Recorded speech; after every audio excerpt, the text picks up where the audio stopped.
Hello, thank you very much. My name is Erik Rasmussen, and I'm here today to talk to you about thinking about what React can do beyond just the DOM. So when we all learn React, we know that we have to install these two dependencies into our project. Previously, before React 0.14 in 2005, there was just the React thing, and then they realized that they could separate out the DOM bits, which is exactly what we're about to talk about. But most junior developers probably couldn't tell you why we need both of these imports. So let's talk about that. So React itself is the core library that provides the fundamental API for building UI components. It manages the component logic, such as state and lifecycle methods and hooks. And it has a reconciliation algorithm that determines how updates should be applied to the UI, which bits to re-render. And believe it or not, it's platform agnostic. It doesn't know about the DOM at all. It can be used with lots of different renderers. React DOM for the web, but like React Native for mobile, which is another common one. And it also handles all of the JSX. It converts the JSX into JavaScript functions, but does not dictate how they are rendered.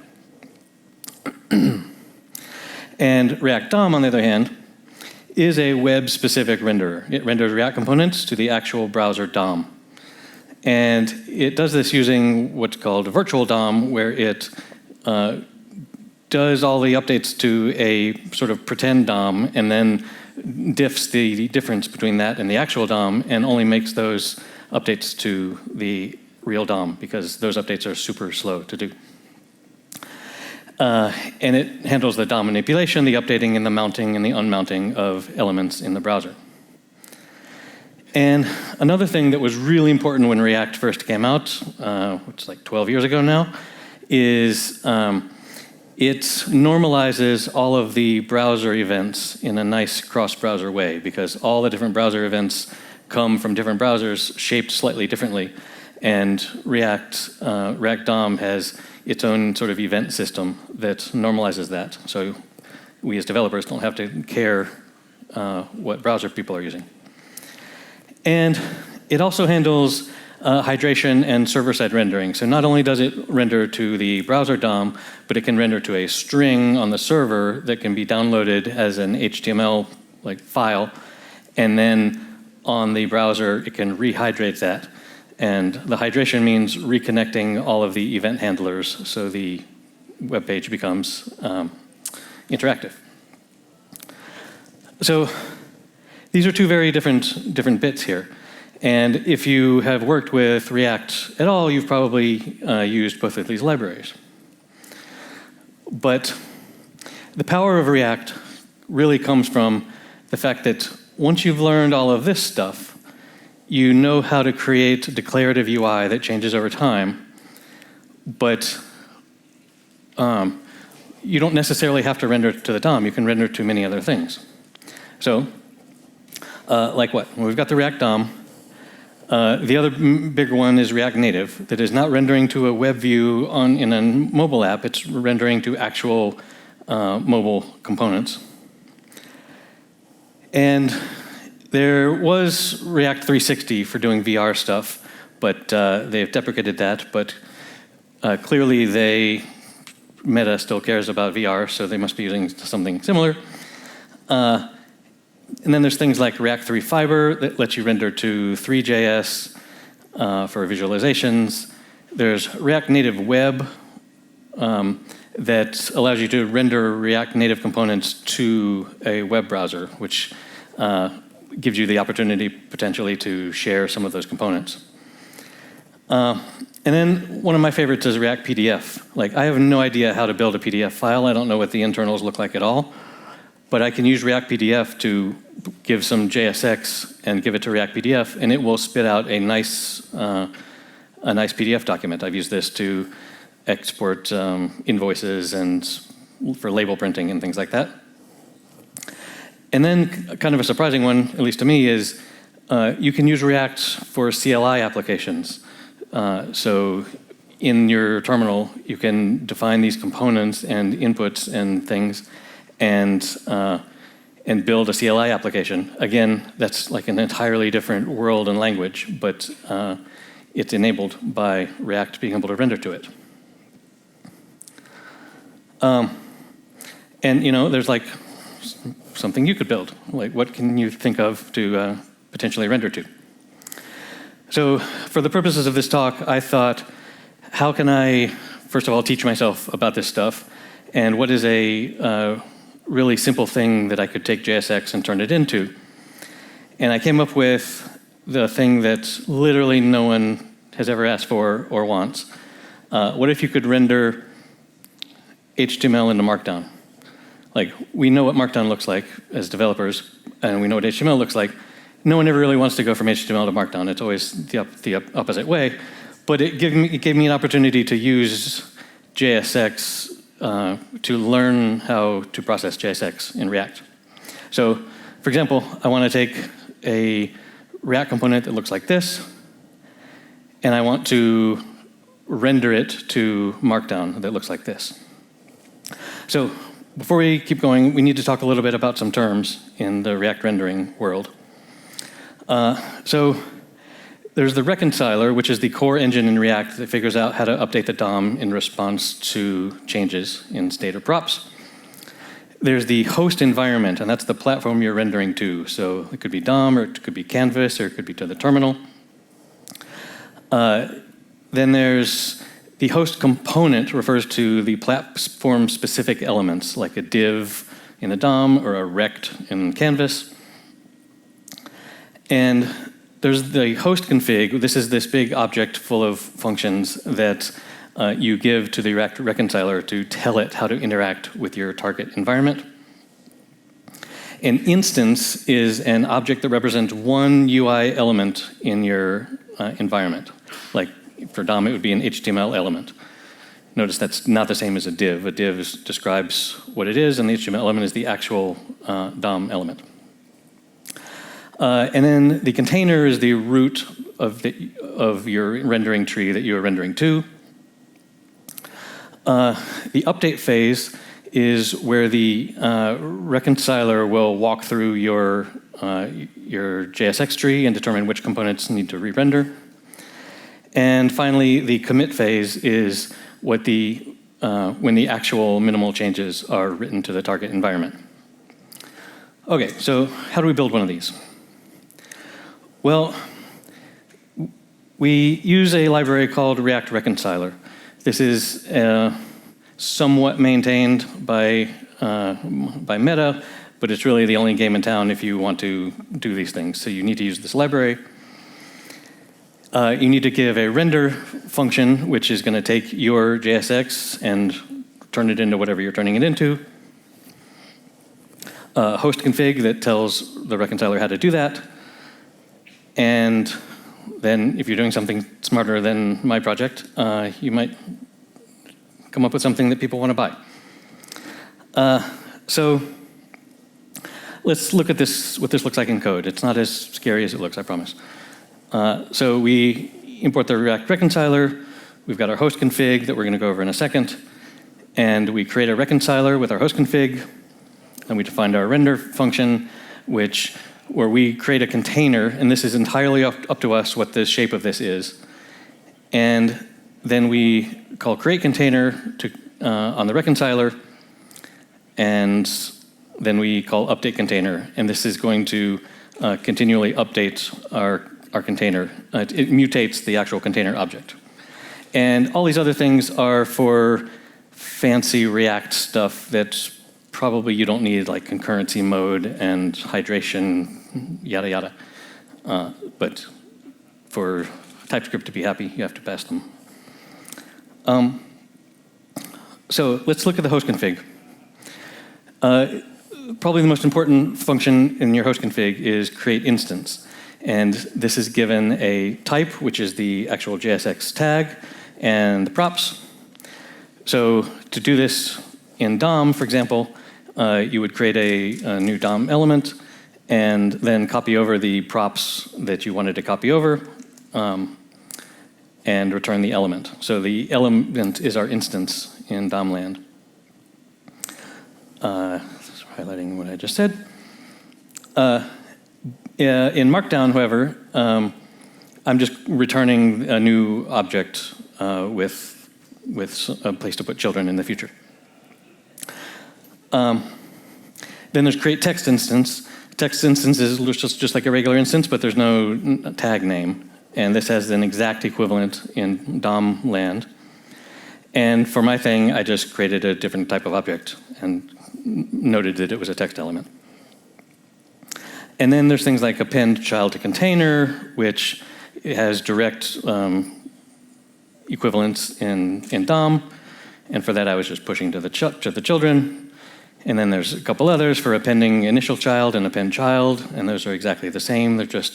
It's like they're copying what DOM does. And for mine, I did a little bit more complexity. I have a parent, a string component can't have a child, and then just setting and pushing that child onto the parent. And this is the same as append child, of course. And now we've got these two important functions. These represent the two phases of the React render. In prepare update, you're given the instance. Remember, that's like the element, and the type of the component, or the type of the element, like div or whatever. And you're given both props. And then you return from the prepare update an update payload that will then be passed to the commit update for you to do whatever it is that you want to do with it. And there are just a couple more parts of the host config that I haven't shown you, but it's mostly for supporting suspense and hydration, and they look more or less like this. Obviously, for doing a simple thing, you can leave these as stubs, but I just wanted to show you, like, if you really wanted to go crazy with all of React superpowers, it's all available to you. Okay, now the fun part. The fun begins. So we're going to mirror.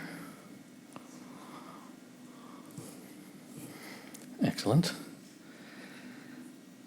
Okay, so this is my, I forgot to make this bigger for everyone.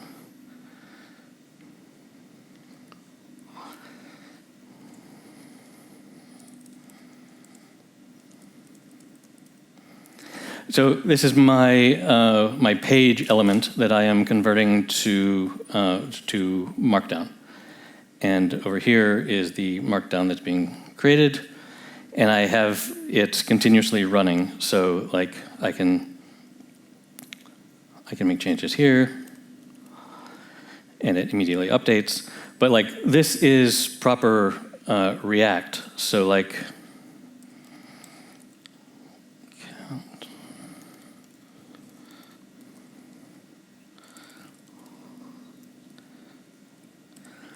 So I can do stuff like set state and use effect. I mean, use state and use effect, and then I can come over here and I can like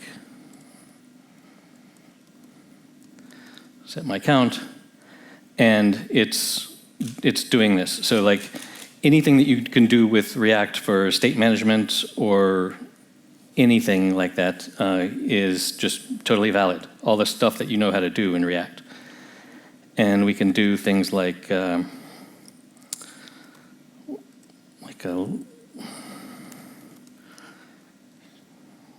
link, like some lists or whatever, and we can make this an ordered list with the O, not the 0. And so just some little fun stuff that I implemented in my thing, and also this that I'm proud of because it's cool. It is, we can do a table. So look at that. Because tables are fun in Markdown. Okay, so what this looks like, the code that this is running through is the reconciler is going through and creating this JSON object that is my representation of the document, and then it's recursively going through, and if the type is this, then it's outputting that. If it's a UL, then it's going to prefix with that. So it's pretty simple. But I thought there must be something cooler that I can demo on stage. So, it wouldn't be a React talk without props.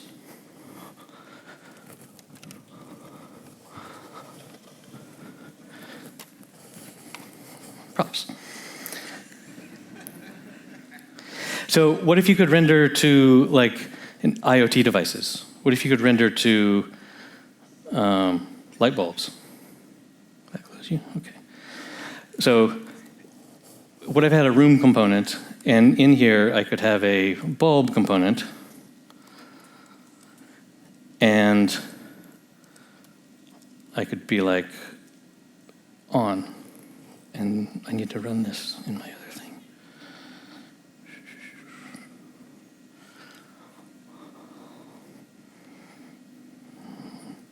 Forgot.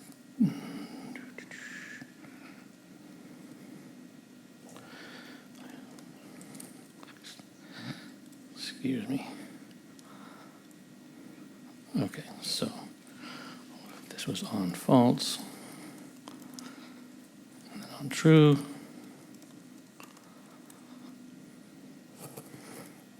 One second for some debugging. Oh yeah, my thingy stopped.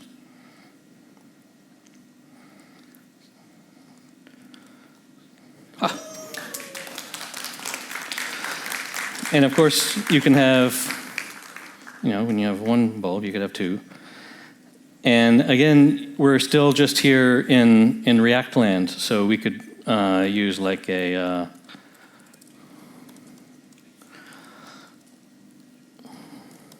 set some state here, and then like a React.use effect. Always fun doing a use effect live.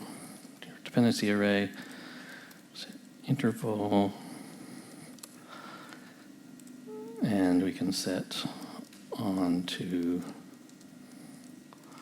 not on, and we might get a blink. Got to clean this up.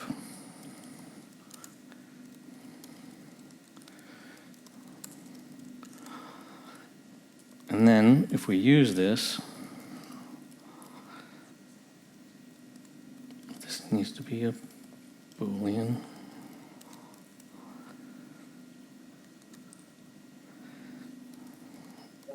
All right, who sees the bug?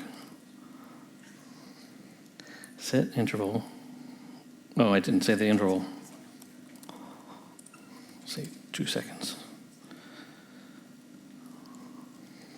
Let's make it 1 second. That'd be faster.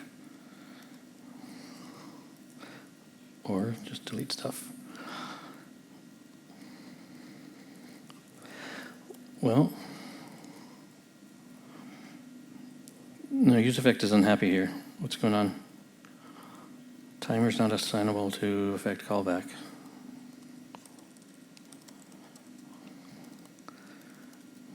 Come on, guys. You guys are smarter than this. Smarter than I looked. Okay, so why is this not doing anything? Well, all right, let's abort this demo. But you can also use any state management React stuff that you like. So as any of you that know me know that I am a big fan of state machines. And so what if we could build like a traffic light that's changed over time? So I'm going to use this nice visual editor here for a state machine. And I'm going to create a state called red, and then one called green. Oops.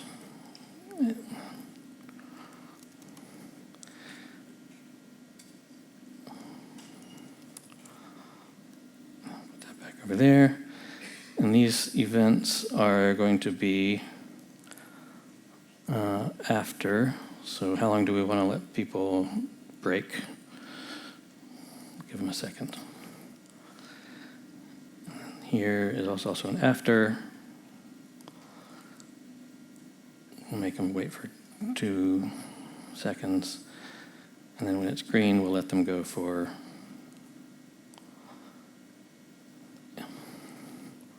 3 seconds. So we can define any sort of state management system that we want. We can also query stuff from the web or whatever. And here we can use machine traffic.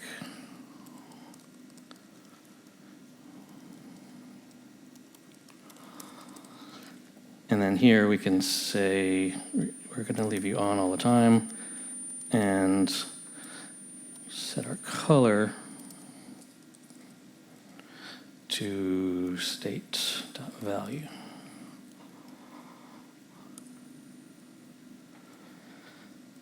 And I don't know if our thing is still running here.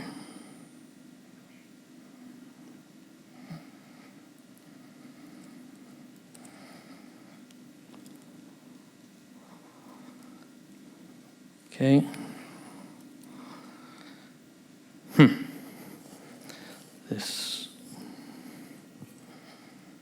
Let me kill the other thing. This is always fun to watch people do this on stage.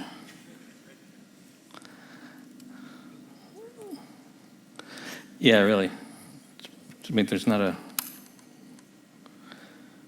Was that... Oh.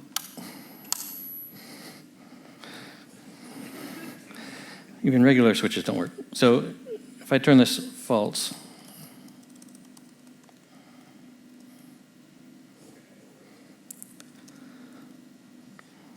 on, yeah, it should be red though. I mean, we can go into our TypeScript here.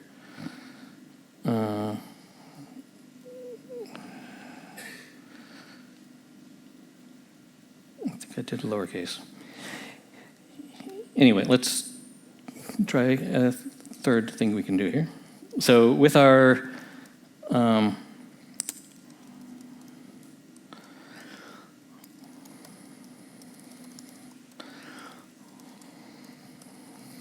typing up here is hard. State false.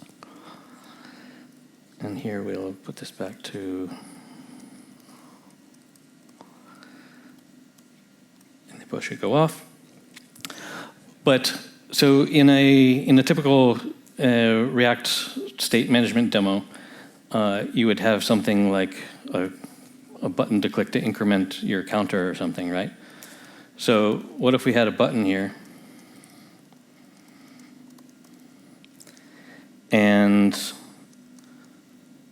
But there's no, we don't have a button because we're not in HTML, right? So this would be set on. So if we had a button, then potentially we could turn these things on and off. But what is an HTML button if not a skeuomorphic version of, say, a real physical button that you can click? And the demo gods are not with me today. It's not called button 1, is it? I don't have the 1. No, it's called button. Well, whoa. Okay. This does work sometimes.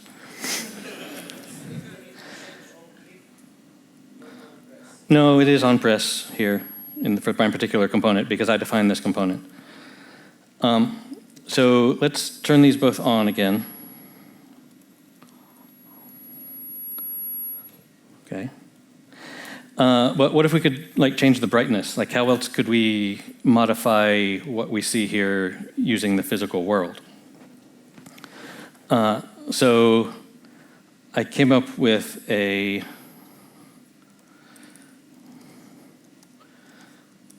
use noise hook that uses my microphone on my laptop to give me a value back.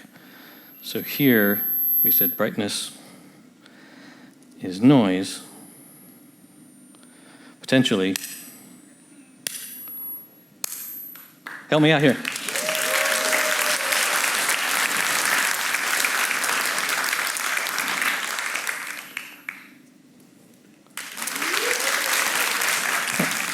Everyone needs an applause meter.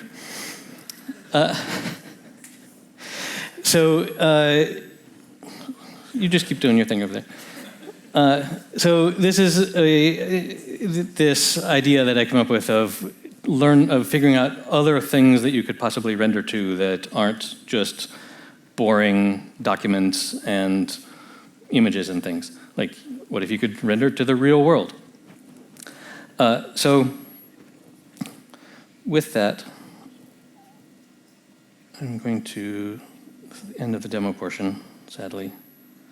The gods were not with me.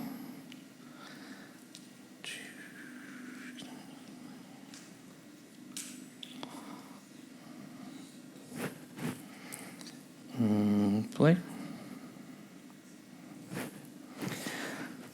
Okay, so I want to, this isn't just all fun and games. There are real business use cases for this. And I want to talk to you about what I'm building at my company. I work for a company called Attio, and we are building the best CRM in the world, little by little. CRM that people actually want to use, CRM being customer relations management software, think Salesforce, but not as sucky.